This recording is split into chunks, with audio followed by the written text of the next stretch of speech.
Hello students, इस video में हम जानेंगे केमिकल रिएक्शन के बारे में। हमारे क्लास 10th एनसीईआरटी साइंस की बुक में ये चैप्टर नंबर 1 है साइंस में, जिसमें हमको क्लास 10th के हिसाब से केमिकल रिएक्शंस होती क्या है और केमिकल रिएक्शंस के क्या क्या टाइप होते हैं इसके बारे में दिया गया है। तो सबसे पहले समझते हैं कि केमिकल रिएक्शंस होती क्या है। अगर हमारे डेली लाइफ के एग्जांपल से हम बात करें तो फॉर्मेशन ऑफ कर्ड, दूध से दही का बनना भी एक केमिकल रिएक्शन है। डाइजेशन ऑफ फूड एक केमिकल रिएक्शन है। फिर हमने छोटी क्लास में पढ़ा हुआ है कि फोटोसिंथेसिस एक प्रकाश संश्लेषण एक ऐसी अभिक्रिया है जो केमिकल रिएक्शन है, जिसमें हमारे ग्रीन प्लांट जो है, हरे पौधे, वो इन्वायरमेंट से कार्बन डाइऑक्साइड लेते हैं, जमीन में से पानी लेते हैं और उनकी पत्तियों में जो ग्रीन पिगमेंट होता है, क्लोरोफिल, हरित लवक, उसकी सहायता से अपना भोजन खुद बनाते हैं। ये एक केमिकल रिएक्शन है। इसकी रिएक्शन भी देखी थी हमने छोटी क्लास में। उसके बाद जब हम कपड़े धोते हैं तो कपड़े धोने का जो साबुन है उससे दाग निकल जाते हैं, तो ये भी हमारे पास एक केमिकल रिएक्शन है। तो इस तरह की रियल लाइफ में कई केमिकल रिएक्शंस है। बहुत सारी केमिकल रिएक्शंस के बारे में हमको स्टडी करना होता है। तो केमिकल रिएक्शंस होती क्या है, इसकी डेफिनेशन क्या होती है, कैसे इसको हम जो है समझ सकते हैं कि ये केमिकल रिएक्शन है, ये सब हम सीखते हैं। सबसे पहले जो है हमने क्लास 8th में दो तरह के चेंजेस पढ़े थे स्टूडेंट्स। एक चेंजेस फिजिकल चेंजेस, ऐसे चेंजेस जिनको हम रिवर्स कर सकते हैं। जैसे अभी इस कमरे में लाइट है और अगर लाइट को, इस बल्ब को स्विच ऑफ कर दूं तो अंधेरा हो जाएगा, लेकिन स्विच ऑन करने पर फिर से लाइट हो जाएगा। तो इसका मतलब ये एक ऐसा चेंज है जिसको हम रिवर्स कर सकते हैं। कुछ चेंज ऐसे होते हैं जिनको हम रिवर्स बिल्कुल भी नहीं कर सकते, जैसे कि बर्निंग ऑफ पेपर। एक बार पेपर को जला दिया उसके बाद उससे पेपर वापस नहीं बन सकता। इसी तरह से डाइजेशन ऑफ फूड, एक बार अगर फूड का डाइजेशन हो गया तो फिर से फूड नहीं बन पाएगा। फॉर्मेशन ऑफ कर्ड, अगर दूध से एक बार दही बन गया तो फिर से जो है उसको दूध नहीं बनाया जा सकता। तो इस तरह के चेंजेस के बारे में हमने पढ़ा है कि ये चेंजेस जो होते हैं केमिकल चेंजेस। तो बेसिकली जो है केमिकल रिएक्शंस जो है वो एक तरह के केमिकल चेंजेस ही है। अब केमिकल रिएक्शंस को जो है आगे स्टडी करने के लिए हम इस बार आगे बढ़ाया गया है। तो केमिकल रिएक्शंस होती क्या है स्टूडेंट्स, तो बेसिकली जो है वो केमिकल रिएक्शंस में हमारे पास दो या दो से अधिक मटेरियल या सब्सटेंस आपस में मिक्स होकर एक या एक से अधिक नए सब्सटेंस बनाते हैं और इस तरह से जो है केमिकल रिएक्शन परफॉर्म होती है। तो दो या दो से अधिक, हम एग्जांपल लेते हैं कि दो या दो से अधिक सब्सटेंस कैसे मिक्स होते हैं आपस में। तो एग्जांपल के लिए लेते हैं हम हाइड्रोजन और ऑक्सीजन। ये हाइड्रोजन और ऑक्सीजन आपस में मिक्स होकर हमारे पास जो है वो एक जो है नया सब्सटेंस बना रहे हैं, वाटर। और स्टूडेंट्स ये जो सब्सटेंस आपस में मिक्स हुए हैं, जो पदार्थ आपस में मिलते हैं, उनको हम बोलते हैं रिएक्टेंट। हिंदी में इन्हें अभिकर्मक कहते हैं। हिंदी के स्टूडेंट्स भी इनके नाम जो है इंग्लिश में याद रखें तो अच्छा है। और जो नया सब्सटेंस बना है इसको हम बोलते हैं प्रोडक्ट, उत्पाद। इस तरह से स्टूडेंट्स केमिकल रिएक्शंस की, रासायनिक अभिक्रिया की जो है वो परिभाषा ये होगी कि दो या दो से अधिक पदार्थ आपस में मिलकर एक या एक से अधिक नए पदार्थ बनाते हैं। तो यहाँ पे हमने देखा कि जो पदार्थ आपस में मिल रहे हैं उनको रिएक्टेंट कहते हैं और जो नया प्रोडक्ट बन रहा है उसे उत्पाद कहते हैं। एक एग्जांपल और देखते हैं। तो एक हमारे पास जो है रिएक्शन, हम NaOH की रिएक्शन जो है, NaOH सोडियम हाइड्रोक्साइड, इसकी रिएक्शन जो है HCl से करवाते हैं। और यहाँ पे देखते हैं कि हमारे पास NaCl प्लस वाटर, ये NaCl और प्लस H2O, ये H2 और O वाटर बनता है। ये रिएक्शंस कैसे होती है धीरे धीरे आपको समझ में आएगी।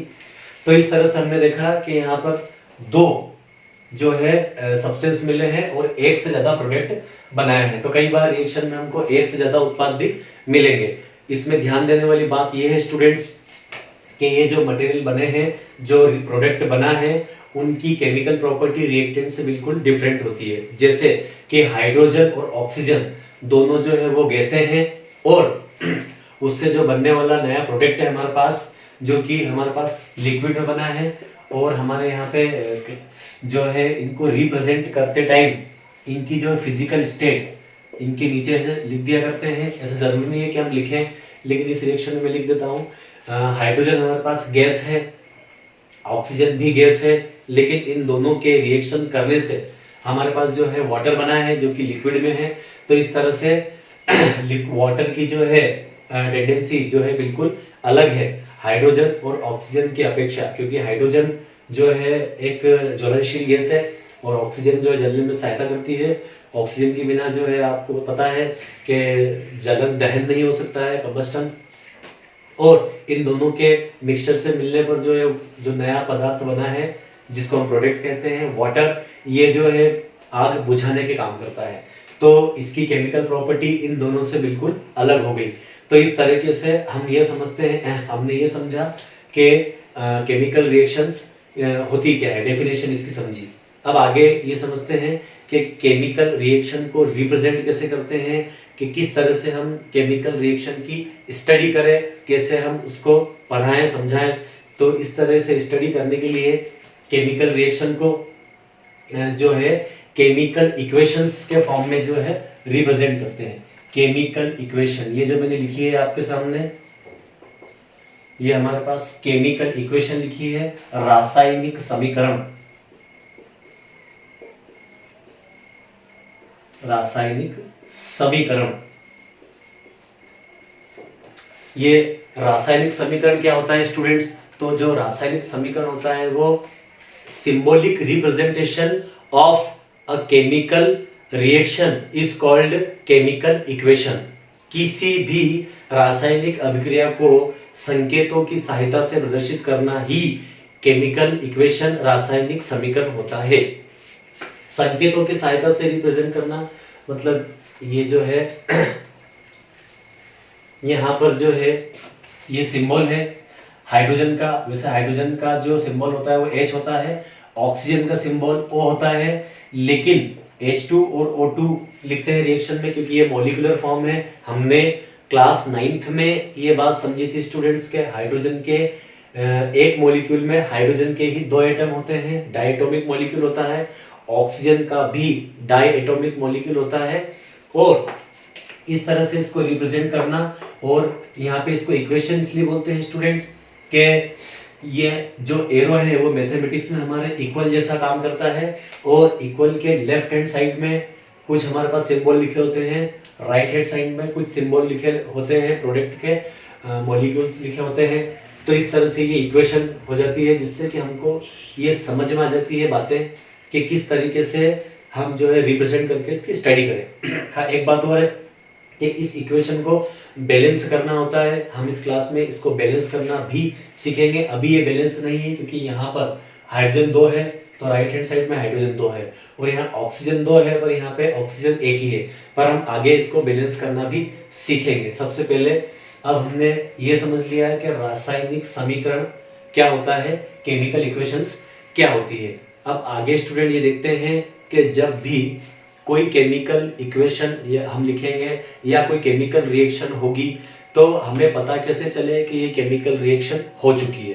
तो इस बात को कंफर्म करने के लिए हमारे पास 5 ऐसे चेंजेस होते हैं कि जब भी कोई केमिकल रिएक्शन होगी तो इन 5 में से कम एक चेंज उस रिएक्शन में जरूर देखने को मिलेगा। तो 1 बाय 1 ये डिस्कस करते हैं कि जब रिएक्शन होती है तो वो क्या चेंजेस हो सकते हैं उन रिएक्शंस में।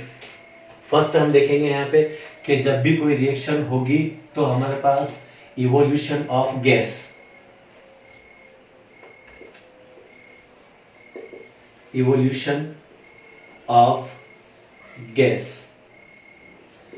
गैस का निष्कासन। इसका मतलब ये है कि अगर कोई केमिकल रिएक्शन होती है तो उसमें कोई गैस निकल सकती है जिससे कि ये कंफर्म होता है कि हाँ केमिकल रिएक्शन हो चुकी है। इसका एग्जांपल देखते हैं स्टूडेंट्स। तो हमारे पास जब आप क्लास 10th में लेबोरेटरी में जाएंगे तो वहाँ पे आपकी जिंक मेटल की रिएक्शन जो है HCl से, डाइल्यूट HCl से करवाई जाएगी। और जब आप इस रिएक्शन को देखेंगे तो हमारे पास यहाँ पे zinc chloride plus hydrogen gas बनेगी। ये जो जिंक क्लोराइड है ये स्टूडेंट ZnCl क्यों नहीं बना, ये बात जो है क्लास 9th में हमने समझ ली थी।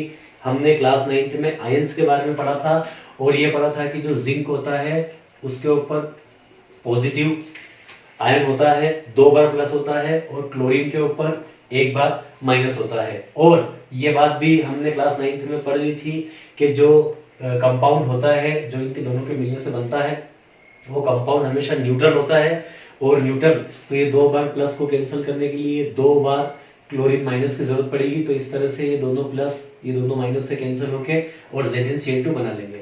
अब जो है हाइड्रोजन बचता है और यहाँ से ये जिंक ने जो है क्लोरीन से यहाँ से 2 क्लोराइड ले लिए हैं। ये रिएक्शन बैलेंस नहीं है, बैलेंस का नाम बाद में सीखेंगे।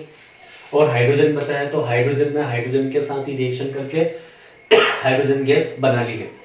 अब हाइड्रोजन पे तो प्लस होता है तो हाइड्रोजन ने हाइड्रोजन के साथ ही रिएक्शन कर ली, तो यहाँ पे स्टूडेंट जो है दूसरा टाइप का बॉन्ड बना हुआ है। इस तरह की जो है बातें अभी तो आपको ये ध्यान रखना पड़ेगा कि ZnCl2 बनता है, पर जब आप साइंस लेंगे 11th में और जब आगे बढ़ेंगे तो आप ये देखेंगे कि केमिकल बॉन्डिंग चैप्टर होता है केमिस्ट्री में, उसमें आपको सारी चीजें समझ में आ जाएगी कि ये ZnCl2 ही क्यों बनता है और हाइड्रोजन हाइड्रोजन से रिएक्शन कैसे कर लेता है। पर यहाँ पे हमारा इंटरेस्ट गैस को निकालना था, इवोल्यूशन ऑफ गैस वाली रिएक्शन पढ़ना था। अब इसमें ये कंफर्म कैसे होता है, हाइड्रोजन गैस दिखती तो है नहीं, तो जब ये गैस निकलती है जैसे ही बीकर में जो है जिंक ग्रेन्यूल लेंगे, जिंक के टुकड़े, और उसमें ऊपर से जो हम ड्रॉप वाइज जो है HCl डाल के ऐसे इसको ढक देंगे और जो थोड़ी सी गैस इकट्ठा हो जाएगी, जब वो गैस बाहर होती है तो हमारे पास उस गैस के सामने जब हम मोमबत्ती लेके जाते हैं तो हाइड्रोजन जो है वो कंबस्टेबल गैस है, तो ये जो है पटाखे के साउंड के जैसे पॉपअप साउंड से जो है बाहर आती है और वो मोमबत्ती हमारी बुझ जाती है और एक साउंड होता है पटाखे के जैसा, तो उससे हमको ये कंफर्म होता है कि कोई गैस निकली थी और जो गैस निकली थी वो हाइड्रोजन गैस है। तो आप लैब में ये प्रैक्टिकल जरूर करेंगे। दूसरा हमारे पास जो है चेंज है वो ये हो सकता है कि चेंज इन कलर, जब भी कोई रिएक्शन होगी तो हमारे पास जो है चेंज इन कलर,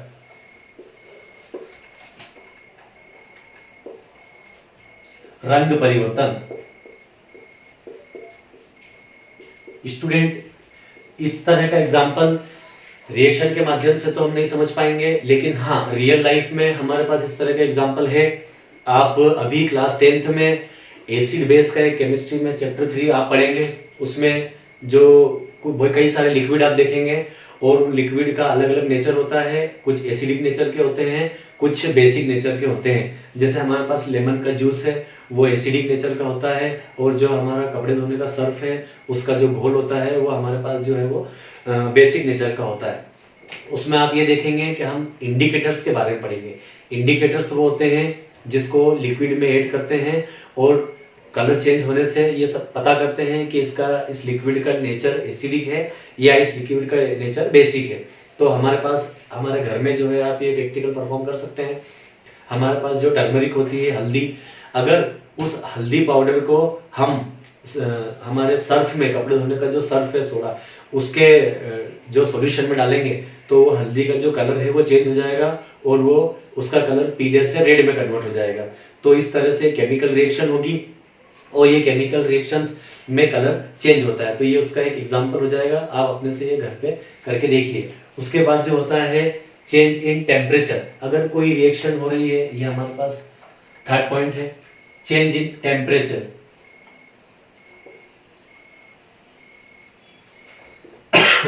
तापमान में परिवर्तन।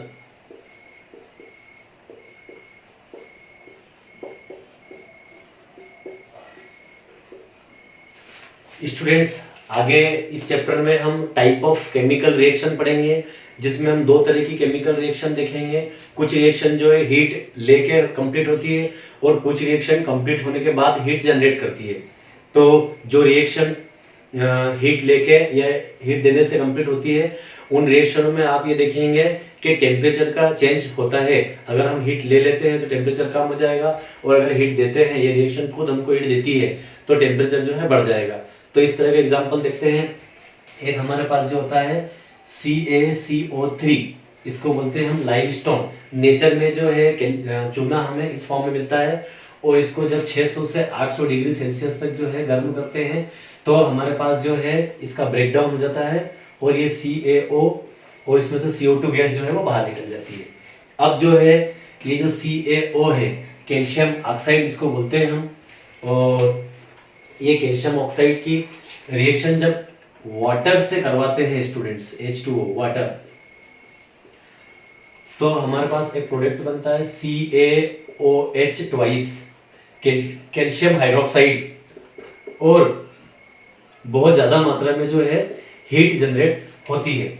और जब इसको बोलते हैं हम क्विक लाइन,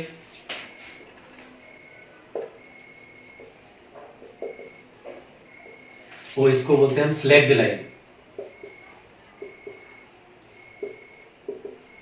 बुझा हुआ चूना।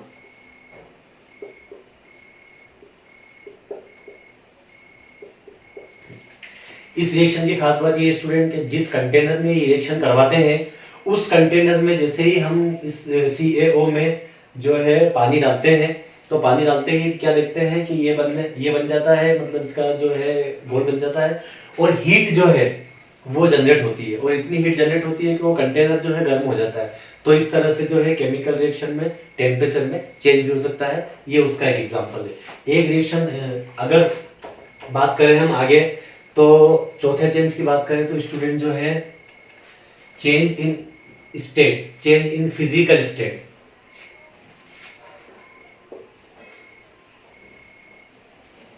फिजिकल स्टेट, भौतिक अवस्था में परिवर्तन।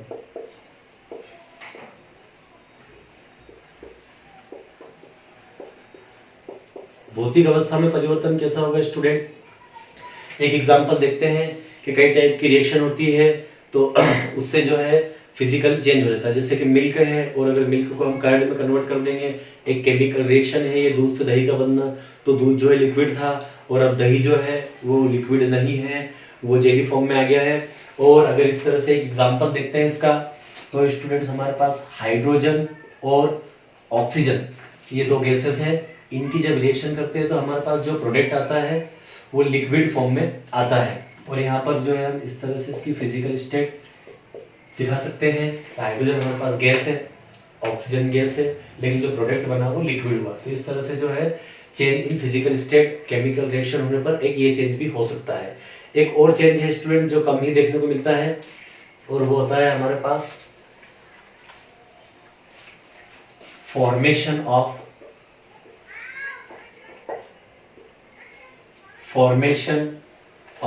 प्रेसिपिटेट।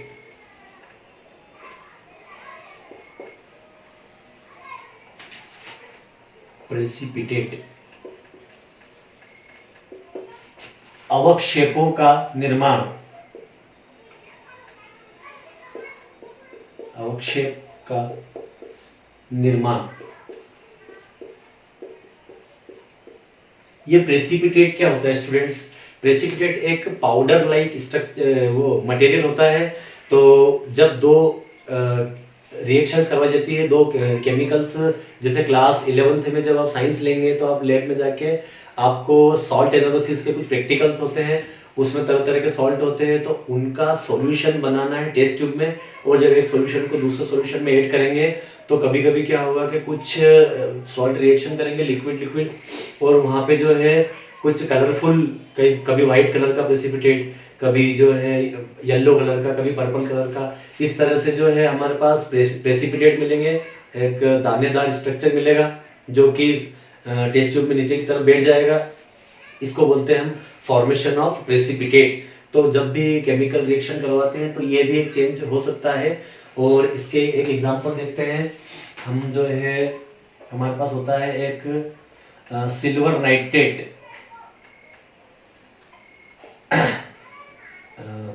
AgNO3,